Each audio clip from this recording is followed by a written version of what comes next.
ಹಾಂ ಹಾಂ ಹಾಂ ಹಾಂ ಇವತ್ತಂತೂ ಭಾಳ ಖುಷಿ ಆಗ್ತಾ ಇದೆ ನೋಡು. ನನ್ನ ತಮ್ಮ ನೆಗೆದ್ ಬಿದ್ದು ನೆಲ್ಲಿಕಾಯಿ ಆಗೋದ, ಅವಳ ಹೆಂಡ್ತಿನೂ ಮಣ್ಣು ಬಲ ಆದ್ಲು. ಎಷ್ಟು ದಿನ ಅಂತ ನಾನು ತಡ್ಕೊಂಡಿರ್ಲಿ. ನನಗಂತೂ ಇವತ್ತು ತುಂಬ ಭಾಳ ಖುಷಿ ಆಗ್ತಿದೆಪ್ಪ. ನನ್ನ ತಮ್ಮ ನೆಗೆದ್ ಬಿದ್ದು ನೆಲ್ಲಿಕಾಯಿ ಹಾಕಿರೋದ್ರಿಂದ ಅದಕ್ಕೆ ಈ ಮನೇನ ತುಂಬ ನೀಟಾಗಿ ಡೆಕೋರೇಷನ್ ಮಾಡಿಸಿದ್ದೀನಿ. ಸೆಲಿಬ್ರೇಟ್ ಮಾಡ್ತಾ ಇದ್ದೀನಿ. ಹಾಂ, ಸದ್ಯ ಅಂತೂ ಇಂತೂ ಅವನಂತೂ ಬೆನ್ನಿಗತ್ತಿದ ಬೇತಾಳ ಥರ ನನ್ನಿಂದನೇ ಬಿಟ್ಟಿದ್ಲು ಈ ಅಕ್ಕ. ಇನ್ನು ಮತ್ತಾರು ನನ್ನನ್ನು ಬಿಡ್ತಾರೆ? ಖಂಡಿತವಾಗ್ಲೂ ನನ್ನ ಜೊತೆಗೆ ಯಾರನ್ನು ಬಿಡೋಕ್ಕಾಗಲ್ಲ. ಈಗ ನಾನು ಅಕ್ಕನಿಗೆ ಈ ಮನೆ ಮಗಳು ಅನ್ನೋ ಥರ ಫೀಲ್ ಬರ್ತಾ ಇದೆ. ಬರಲಿ ಈ ಕಡಲೆಕಾಯಿ ಸೊತ್ತಿರೋದು ಇನ್ನೂ ಗೊತ್ತಾಗೋದು ಬೇಡ. ಇನ್ನೂ 4-5 ದಿನ ಸೊತ್ತಿ ಮಣ್ಣಲ್ಲಿ ಕುಳಿತು ಹೋಗ್ಬಿಡ್ಬೇಕು ಆ ಈಡಿಯಟ್. ಈ ಮನೆ ಸೋತ್ಕುದ್ ಮನೆ ಆಗಿರಬೇಕಾಗಿತ್ತು. ಆದರೆ ಇವಾಗ ಸೆಲಿಬ್ರೇಟ್ ಮಾಡೋ ಮನೆ ಥರ ಆಗಿದೆ. ಸೂತ್ಕುದ್ದು ಇನ್ನೂ ಹೊಂದ್ಕೊಂಡಿಲ್ಲ. ಅವನೇನು ಜಸ್ಟ್ ತಮ್ಮ ಅಷ್ಟೇ. ಹಾಂ, ಇದಕ್ಕೆ ಹಿಂಗೆ ಏನು ಅಪ್ಪಿ ತಪ್ಪಿ ಏನಾದರೂ ನನ್ನ ತಲೆ ಮೇಲೆ ಕೂತ್ಕೊಂಡಿದ್ರೆ ಅಷ್ಟೇ. ತಮ್ಮ ಅಂತೆ ತಮ್ಮ, ಅವನ ಚಿಪ್ಪಿಂಡ ನನಗೆ ಅವಮಾನ ಮಾಡ್ತಾನಲ್ಲ. ಹಳ್ಳಿಯವ್ರ ಮುಂದೆ ಜಗಳ ಮಾಡಿ ರಂಪಾಯಣ ಮಾಡಿ ನನ್ನನ್ನೇ ತಲೆ ಮೇಲೆ ಕತ್ತೆಯನ್ನ ಕೂರಿಸ್ಬಿಟ್ಟು ಮೆರವಣಿಗೆ ಮಾಡ್ತಾನೆ. ಮೆರವಣಿಗೆ ಮಾಡ್ತೀನಿ, ಕಡಲೆಕಾಯಿ ಮಾಡ್ತೀನಿ, ನೀನು ತಿಥಿ ಮಾಡೋಕ್ಕೆ ಅಂತಲೇ ಬರ್ತೀನಿ. ಅದು 1 2 3 ದಿನ ಬಿಟ್ಟು ಖಂಡಿತ ಬರ್ತೀನಿ ಕಣೋ. ಬಂದು ಮಣ್ಣಲ್ಲಿ ಹೂತಾಕಿರ್ತಾರಲ್ಲ, ಆವಾಗ ಹಾಲು ತುಪ್ಪ ಬಿಡೋಕ್ಕೆ ಬರ್ತೀನಿ. ಆವಾಗಲಾದ್ರೂ ಚೆನ್ನಾಗಿರು ಆಯಿತಾ. ಈ ಅಕ್ಕಂದು ಇನ್ನೊಂದು ಮುಖನ ತೋರಿಸಿನಿಲ್ಲ ಅನ್ಸುತ್ತೆ. ಹಾಂ, ನೀನು ಹೇಗಿರೋ ದೇವ್ರ ಹತ್ರ ಹೋಗಿದ್ದೆ, ನೀಟಾಗಿ ನೋಡ್ಕೊಂಬಿಡು ಆಯಿತಾ.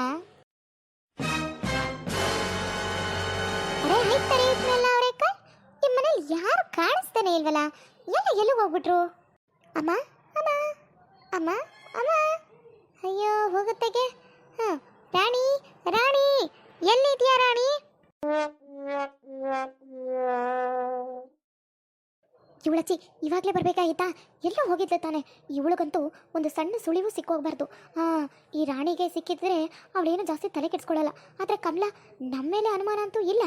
ಆದರೆ ಮತ್ತೆ ಬಂದ್ಬಿಟ್ರೆ ಯಾರಿಗೆ ಗೊತ್ತು. ಯಾವುದಕ್ಕೂ ಇವಳಿಂದ ಸ್ವಲ್ಪ ದೂರ ಇರೋದೇ ಒಳ್ಳೆಯದು. ಅರೆ ಆಯ್ತಾರೆ ಇಟ್ಮೇಲೆ ಅವರೇ ಏ ಚಿಕ್ಕಮ್ಮ, ಏನೇ ಅಷ್ಟೊತ್ತಿಂದ ಕೂಗ್ತಾನೆ ಇದೀನಿ, ಸದ್ದು ಇಲ್ಲ ಸಮಾಚಾರ ಇಲ್ಲ ಅನ್ನಂಗೆ ನಿಂತಿದೆಯಲ್ಲ. ಏನೋ ಕೂಗ್ತಾ ಕಮಲ? ಅಯ್ಯೋ, ನನ್ನ ಕಿವಿ ಬರ್ತಾ ಯಾಕೋ ಕೇಳಿಸ್ತಾನೆ ಇಲ್ಲ ಕಮಲ. ಯಾಕೋ ತೂತ್ ಬಿದ್ದೋಗಿದ್ದೆ ಅನ್ಸುತ್ತೆ. ಏನು ಮಾಡೋದು, ವಯಸ್ಸಾಯ್ತಲ್ವಾ? ಇಲ್ಲ ನಾನು ಕೂಗಿಲ್ಲ. ಹಾಂ, ಸುಮ್ಮನೆ ಡ್ಯಾನ್ಸ್ ಮಾಡ್ತಾ ಇದ್ದೆ. ನೀನು ಬಂದಮೇಲೆ ಕೂಗ್ದೆ ಅಂತ ಸುಳ್ಳು ಹೇಳ್ತಿದ್ದೀನಿ ಅಲ್ವಾ? ನಿನ್ನ ಕಣ್ಣಿಗೆ ನಾನು ಹುಚ್ಚಿ ಥರ ಏನಾದರೂ ಕಾಣ್ತಿದ್ದೀನ? ಏ ಏನಮ್ಮ ಕಮಲ, ಸುಮ್ಮನೆ ನನ್ನ ಕಾಲು ಹಿಡಿತಿದೆಯಲ್ಲ. ಹೋಗಲಿ ಬಿಡು. ನೋಡು, ಇವತ್ತು ಈ ಮನೇಲಿ ಇರೋರಿಗೆಲ್ಲರಿಗೂ ಸ್ಪೆಷಲ್ಲಾಗೆ ಸ್ವೀಟ್ ಮಾಡಿಸಿದ್ದೀನಿ. ಅದನ್ನು ತಿನ್ನಬೇಕು ಖಂಡಿತವಾಗ್ಲೂ, ನೀನು ಕೂಡ. ಓಕೆನಾ? ಆಯ್ತಾರೆ ಇಟ್ಮೆಲ್ಲ ಅವರೇಕ. ಇಲ್ಲಿ ಏನೂ ಸರಿ ಇಲ್ಲ ಅನಿಸ್ತಿದೆ. ಇವಳು ಸುಮ್ಮನೆ ಒಂದಿನಕ್ಕೆ ಸ್ವೀಟ್ ಮಾಡಿಸ್ತವಳಲ್ಲ, ಮನೆಯೆಲ್ಲ ಇಷ್ಟು ಚೆನ್ನಾಗಿ ಡೆಕೋರೇಷನ್ ಮಾಡಿಸಿದಾಳೆ. ಏನು ವಿಶೇಷ? ತಡಿ ಕೇಳ ಅಥವಾ ಬೇಡವಾ? ಹಾಂ, ಟೈಮ್ ಬರಲಿ ಕೇಳ್ತೀನಿ. ಇವಾಗ ಕೇಳಿದ್ರೆ ಚೆನ್ನಾಗಿರಲ್ಲ. ಅಲ್ಲ, ಇವತ್ತು ಏನು ವಿಶೇಷ ಅಂತ ಊರ್ಮಿಳಮ್ಮ ಹೇಳಿಲ್ವಲ್ಲ, ಏನು ಅಂತ ಕೇಳ್ತಾ ಇದ್ದೀವಿ. ಏನು ಅಂತಲೂ ಹೇಳ್ತಾ ಇಲ್ಲ.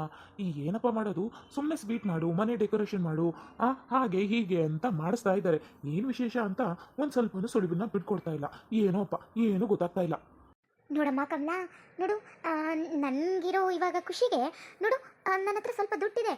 ನೀನು ಹೋಗಿ ಪಾರ್ಟಿ ಮಾಡು ಆಯಿತಾ? ಏನಿವಳು ನಾನು ಹೇಳ್ದಾನೆ ಕೇಳ್ದಾನೆ ದುಡ್ಡು ಕೊಡ್ತೀನಿ ಅಂತ ಹೇಳ್ತಿದ್ದಾಳೆ. ಅಮ್ಮನ ಹತ್ರ ಏನಾದರೂ ದುಡ್ಡು ಕದೀತಿದ್ದಾಳ? ಎಲ್ಲಿಂದ ಬಂತು ದುಡ್ಡು? ಅದು ಗೊತ್ತಾಗ್ತಾ ಇಲ್ವಲ್ಲ. ಹೇಗೆ ಕೇಳಲಿ? ಇವಳಿಗೆ ಎಲ್ಲಿಂದ ಬಂತು ಅಂತ ನಾನು ಕೇಳಿದ್ರೆ ಅನುಮಾನಗಳು ಶುರು ಆಗತ್ತೆ, ಒಂದಾದ್ಮೇಲೆ ಒಂದು. ಬೇಡ ಇವಳನ್ನೇ ಹಿಂಬಾಲಿಸ್ತಾ ಹೋದರೆ ಖಂಡಿತವಾಗ್ಲೂ ಏನು ಏತ ಅನ್ನೋದು ಸುಳಿವಾದರೂ ಸಿಗುತ್ತೆ. ನೀನು ವಿಚಾರಿಸ್ಕೊತೀನಿ ಕಣೆ ಚಿಕ್ಕಮ್ಮ. ರಾಣಿ ರಾಣಿ, ಕಮಲ ಕಮಲ. ಓ, ಅಕ್ಕ ಕರಿತಿದ್ದೀರಾ? ಅಕ್ಕ ಇಲ್ಲೇ ಬನ್ನಿ. ಇಲ್ಲೇ ಕಮಲ ಇದ್ದಾಳೆ. ನೋಡಮ್ಮ ಕಮಲ, ನಾನು ಏನು ಹೇಳ್ತೀನೋ ಹೇಗೆ ಕೇಳ್ತೀಯೋ ನಿನಗೆ ಒಳ್ಳೆಯದು ಆಯಿತಾ. ನಾನೇನೇನು ಹೇಳ್ತೀನಿ ಬೇಗ ಪಟ ಅಂತ ಮುಗಿಸ್ಕೊಡೋ ಜವಾಬ್ದಾರಿ ನಿಂದು, ಗೊತ್ತಾಯ್ತಾ? ಏನು ಮುಖ ನೋಡ್ತಾ ಇದೆಯಾ? ಹ್ಞೂ, ನಿನಗೆಷ್ಟು ಬೇಕೋ ದುಡ್ಡು ಅಷ್ಟು ನಾನು ಅವತ್ತು ಕೊಡೋದಕ್ಕೆ ಒಪ್ಕೊಂಡಿದ್ದೆ. ಇವತ್ತು ಸಹ ಹೇಳ್ತಾ ಇದ್ದೀನಿ, ದುಡ್ಡು ಕೊಡ್ತೀನಿ, ತಲೆನ ಕೆಡಿಸ್ಕೊಳ್ಳೇ ಬೇಡ, ಸರಿನಾ? ನಮ್ಮನೆ ದುಡ್ಡ ನನಗೇನೆ ಕೊಡೋದಕ್ಕೆ ಇವಳ ಹತ್ರ ಏನೇನೆಲ್ಲ ಅನ್ಸ್ಕೋಬೇಕು. ಇರಲಿ, ಬಿಡ್ತೀನ ನಾನು. ಇವಾಗ ಏನು ಸಂಚು ಉಡ್ತಾ ಇದೆಯಾ ಅನ್ನೋದು ಸ್ವಲ್ಪ ಸುಳಿ ಗೊತ್ತಾಗಲಿ, ಆಮೇಲೆ ಐತೆ ನಿನ್ನ ತಿಥಿ ಚಿಕ್ಕಮ್ಮ. ಏನ್ರಮ್ಮ, ಚಿಕ್ಕಮ್ಮ ಮಗಳು ಇಬ್ಬರು ಏನು ಗುಸು ಪಿಸು ಅಂತ ಮಾತಾಡ್ತಿದ್ದೀರಾ? ಅದೇನಂತ ನಮಗೂ ಹೇಳಿ. ಅಲ್ಲ ಸರಿ, ಈ ಥರ ಮನೆ ಯಾಕೆ ಡೆಕೋರೇಷನ್ ಮಾಡಿಸಿರೋದು? ಏನು ವಿಶೇಷ? ಯಾರು ಬರ್ತಾಡೆ? ಏನು ಕತೆ? ಒಂದು ಗೊತ್ತಿಲ್ವಲ್ಲ. ಅಮ್ಮ ಅದೇನಂತ ನನಗೂ ಗೊತ್ತಿಲ್ಲ, ಚಿಕ್ಕಮ್ಮನ ಪ್ಲಾನ್ ಇದು. ಹಾಂ, ಅವರನ್ನೇ ಕೇಳಿ. ಅಲ್ಲ ಕಣೆ ಊರ್ಮಿಳ, ಕಡಲೆಕಾಯಿ ಮಾಲಿಗೆ ಹೋದವನು ಮತ್ತೆ ಇನ್ನೊಂದ್ಸರಿ ಫೋನ್ ಮಾಡಿಲ್ಲ, ಏನು ಎತ್ತ ಅಂತ ವಿಚಾರಿಸ್ಬೇಕು ತಾನೆ. ಅಯ್ಯೋ, ನಾನು ಮರ್ತೋಗ್ಬಿಟ್ಟೆ. ನೋಡಮ್ಮ ಕಮಲ, ಅವನಿಗೆ ಬಿರ್ಬಿನೆ ಫೋನ್ ಹಚ್ಬಿಟ್ಟು ಎಲ್ಲಿದ್ದಾರೆ, ಹೇಗಿದ್ದಾರೆ, ಮತ್ತೆ ಬೇರೆ ಕಡೆ ಪ್ಲೇಸಿಗೆ ಹೋಗಿದ್ದಾರಾ, ಏನು ಎತ್ತ ಅಂತೆಲ್ಲ ವಿಚಾರಿಸ್ಕೊ, ಸರಿನಾ? ಅಯ್ಯೋ ಅಕ್ಕ, ನಿಮ್ಗೆ ಗೊತ್ತಾ, ನಮ್ಮ ತಮ್ಮ ಮಗು ಕೊಡೋದಕ್ಕೆ ಒಪ್ಕೊಂಡಿದ್ದಾನೆ. ಒಳ್ಳೆ ಮುಹೂರ್ತ ಇದೆ ಇವತ್ತು, ಅದನ್ನು ನಾನು ಹೇಳಿದ್ದೆ. ಸೊ ಹಾಗಾಗಿ ನನ್ನ ಕೈಗೆ ಮಗು ಸೇರುತ್ತೆ ಅನ್ನೋ ಖುಷಿಲಿ ಇದೆಲ್ಲ ಡೆಕೋರೇಷನ್ ಮಾಡಿಸಿದ್ದೀನಿ. ಮತ್ತು ರಾಮಪ್ಪನಿಗೆ ಹೇಳಿ ಸ್ವೀಟ್ಸು ಮಾಡಿಸಿದ್ದೀನಿ, ಪ್ರತಿಯೊಬ್ಬರು ತಿನ್ನಲೇಬೇಕು. ಹೋ ಹೌದೇನೋ ಊರ್ಮಿಳ, ಒಳ್ಳೇದಾಯ್ತು ಬಿಡು. ಹಾಂ, ಮತ್ತೆ ಅವನು ಫೋನ್ ಮಾಡಿದ್ದ? ಏನಕ್ಕ ನೀವು, ಮುಹೂರ್ತ ಹೇಳಿದ್ದೆ ನಾನಲ್ವಾ ಫಿಕ್ಸ್ ಮಾಡಿಸಿದ್ದು, ಡೀಲು ಮುಗೀತು. ಏನೋ ಡೀಲಾ? ಏನೇ ಡೀಲು ಗೀಲು ಅಂದ್ಕೊಂಡು ಕೆಡ್ದಾಗೆ?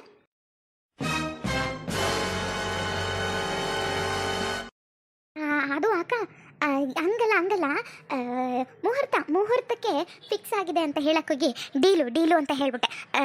ಹಳೆ ಅಭ್ಯಾಸ, ತಪ್ಪಾಯ್ತು. ಇಲ್ಲೇನೋ ಆಗ್ತಿದೆ. ಚಿಕ್ಕಮ್ಮ ಏನೋ ಪ್ಲ್ಯಾನ್ ಮಾಡ್ತಿದ್ದಾಳೆ, ಅದನ್ನು ಹೇಗಾದರೂ ಮಾಡಿ ಕಂಡಿಡ್ದೆ ಹಿಡಿತೀನಿ. ಬಿಡಲ್ಲ ಕಣೆ, ನಿನ್ನನ್ನು ಬಿಡಲ್ಲ. ಹೌದಾ, ಸರಿ, ಇನ್ನೊಂದ್ಸರಿ ಏನಾದ್ರೂ ಈ ಥರ ಡೀಲು ಅಂದ್ಕೊಂಡು ಏನಾದರೂ ನನ್ನ ಮುಂದೆ ಹೇಳು. ಹಾಂ, ಏನಿಲ್ಲ, ನಿನ್ನ ತಮ್ಮ ಹೇಗಿದ್ರು ಬರ್ತಾನೆ, ಅವನ ಕೈಲಿ ಪಿಸ್ತಲ್ ಕೊಟ್ಟು ನಿನ್ನನ್ನು ಡಮ್ ಅನ್ಸ್ಬಿಡ್ತೀನಿ, ಹುಷಾರಾಗಿರೋ. ಏನಕ್ಕ ಬಿಡ್ತು ಅನ್ನಿ, ಚೆನ್ನಾಗಿರಲ್ಲ ಅದೆಲ್ಲ. ನನ್ನ ತಮ್ಮ ಅವನಿಗೆ ಡೀಲ್ ಕೊಟ್ಟು ಮೇಲೆ ಕಳಿಸ್ಬಿಟ್ಟಿದ್ದೀನಿ. ಇನ್ನು ನಿಮ್ಮನ್ನು ಯಾವಾಗ ಡೀಲ್ ಕೊಡ್ತೀನೋ ಗೊತ್ತಿಲ್ಲ, ಆದ್ರೂ ಆದಷ್ಟು ಬೇಗ ಕೊಟ್ಟು ಮುಗಿಸೋದಂತೂ ಖಂಡಿತ ನಾನು. ಅಕ್ಕ ಎಲ್ಲಿದ್ಯಾ? ಏನಮ್ಮ, ಅಕ್ಕ ತಂಗಿರು ಇಬ್ರು ಎಲ್ಲೋ ಹೊರಗಡೆ ಹೋಗ್ತಿರಂಗಿದೆ? ಅಮ್ಮ, ಅಕ್ಕ ಬಟ್ಟೆಗಳು ಅದು ಇದು ಅಂತ ತಗೊಳ್ಳೋದು ಅಂತ ಹೇಳಿದಾಳೆ, ಅದಕ್ಕೆ ಹೊರಗಡೆ ಹೋಗೋಣ ಅಂತ ಪ್ಲ್ಯಾನ್ ಮಾಡ್ಕೊಂಡಿದ್ವಿ. ರಾಣಿ ಇರಮ್ಮ, ರಾಮಪ್ಪ ಸ್ವೀಟ್ ತಂದ್ಬಿಡ್ತಾನೆ, ತಿನ್ಕೊಂಡು ಖುಷಿಯಾಗಿ ಹೋಗು. ಯಾವ ಖುಷಿಗೆ ಸ್ವೀಟ್ ಎಲ್ಲ ಮಾಡಿಸಿದಿರಿ? ಸರಿ, ಫಸ್ಟ್ ಆಫ್ ಆಲ್ ಹೇಳಿ, ಮನೆಯಲ್ಲೇ ಏನಕ್ಕೆ ಈ ಥರ ವಿಶೇಷವಾಗಿ ಡೆಕೋರೇಷನ್ ಮಾಡಿಸಿದಿರಾ? ನನ್ನ ತಮ್ಮನ ಮಗು ಆದಷ್ಟು ಬೇಗ ಈ ಮನೆಗೆ ಬರುತ್ತಲ್ಲ, ಅದೇ ಖುಷಿಗೆ ಇದನ್ನೆಲ್ಲ ಡೆಕೋರೇಷನ್ ಮಾಡಿಸಿರೋದು, ಅದೇ ಖುಷಿಗೋಸ್ಕರ ಸ್ವೀಟ್ ಮಾಡಿಸಿರೋದು. ತಿನ್ಕೊಂಡಾಗಮ್ಮ. ಓಹೋ ಹೌದಾ ಚಿಕ್ಕಮ್ಮ, ಸರಿ. ಮುಂದುವರಿಯುತ್ತದೆ ಫ್ರೆಂಡ್ಸ್. ಈ ವಿಡಿಯೋ ನಿಮ್ಗೆ ಏನಾದರೂ ಇಷ್ಟ ಆದರೆ ಪ್ಲೀಸ್ ಬೇಗ ಸಬ್ಸ್ಕ್ರೈಬ್ ಮಾಡ್ಕೊಳ್ಳಿ, ಲೈಕ್ ಮಾಡಿ, ಕಮೆಂಟ್ ಮಾಡಿ, ಪ್ಲೀಸ್ ಆದಷ್ಟು ವಿಡಿಯೋನ ಶೇರ್ ಮಾಡಿ.